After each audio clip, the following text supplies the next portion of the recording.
ബന്ധത്തിലൊരു മുഷിപ്പുണ്ടായി, ഒരു ശത്രുതയുണ്ടായ സമയത്ത് പീഡനം ആരോപിക്കുന്നത് അത് ശരിയല്ല. അത്തരത്തിലുള്ള ആരോപണങ്ങളും കേസുകളും നിലനിൽക്കില്ല എന്ന് കോടതി തന്നെ നേരത്തെ ഐശ്വര്യ സൂചിപ്പിച്ചതിൻ്റെ ഭാഗമായിട്ട് ഞാൻ ഇത്തരത്തിലൊരു വിധി കൂടി സുപ്രീം കോടതിയുടെ ഭാഗത്തു നിന്ന് ഉണ്ടായിരിക്കുന്നുണ്ട്. ഈ രാഹുൽ മാങ്കൂട്ടത്തിനെതിരെ ഇപ്പോൾ രജിസ്റ്റർ ചെയ്തിരിക്കുന്നത് ജാമ്യമില്ലാ വകുപ്പ് പ്രകാരമുള്ള ഒരു കേസാണ് എടുത്തിരിക്കുന്നത്. ഇവിടെ ഈ ജനപ്രതിനിധി എന്നതിനൊപ്പം തന്നെ ഈ നമ്മുടെ നാട്ടിൽ രണ്ടുപേര് തമ്മിൽ ഒരു റിലേഷനിലാവുക അതൊക്കെ അവരുടെ വ്യക്തിപരമായിട്ടുള്ള ഒരു കാര്യമാണ്. ഇപ്പോൾ രണ്ടു പേരുടെ വ്യക്തിത്വത്തിലെ അത് ധാർമ്മികത എന്താണ്, അധാർമികത എന്താണ്, അതിൻ്റെ അത്തരം വശങ്ങളിലേക്ക് ഒന്നും നമുക്ക് പോകേണ്ടതില്ല. പക്ഷേ എന്നിരുന്നാൽ കൂടി ഇവിടെ രാഹുലിനെതിരെ ഉയർന്നിരിക്കുന്ന വലിയൊരു ക്രൈം എന്ന് പറയുന്നത് നിർബന്ധിച്ച് ഗർഭചിത്രത്തിന് വിധേയമാക്കാൻ അവരെ നിർബന്ധിച്ചു എന്നുള്ളതാണ്.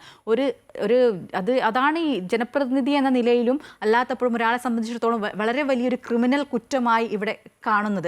അതിനിപ്പോൾ ഈ കേസായി ഇനിയിപ്പോൾ വാദപ്രതിവാദങ്ങളൊക്കെ നടക്കുന്ന സമയത്ത് അത് രാഹുൽ തെളിയിക്കേണ്ട കാര്യമാണ്. ഇതെങ്ങനെ ഏത് രീതിയിലാണ് ഇപ്പോൾ നിർബന്ധിത ഗർഭചിത്രം എന്നൊക്കെ പറയുന്നത്, അത് ഏത് രീതിയിലാണ്, അത് ഹോസ്പിറ്റലിൽ കൊണ്ടുപോയിട്ടാണോ അല്ലാതെ പിൽസ് കൊടുത്തത് അങ്ങനെയുള്ള രീതിയിലാണോ എന്നൊക്കെ ഇനിയിപ്പോൾ വിചാരണകളൊക്കെ നടക്കുമ്പോഴൊക്കെ അത് തെളിയിക്കേണ്ട കാര്യമാണ്. പക്ഷെ നമ്മുടെ നാട്ടിലുള്ള ഒരു നിയമപ്രകാരം ആ നിർബന്ധിത ഗർഭചിത്രം എന്ന് പറയുന്നത് അതൊരു വലിയ ക്രിമിനൽ കുറ്റമാണ്, ശിക്ഷ ലഭിക്കാവുന്ന ഒരു കുറ്റമാണ്.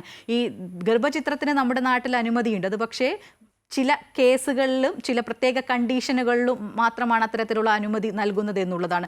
അത് മെഡിക്കൽ പ്രാക്ടീഷൻ്റെ അവരുടെ ഒരു നിരീക്ഷണത്തിലുമൊക്കെയാണ് അത് ചെയ്യേണ്ടത്.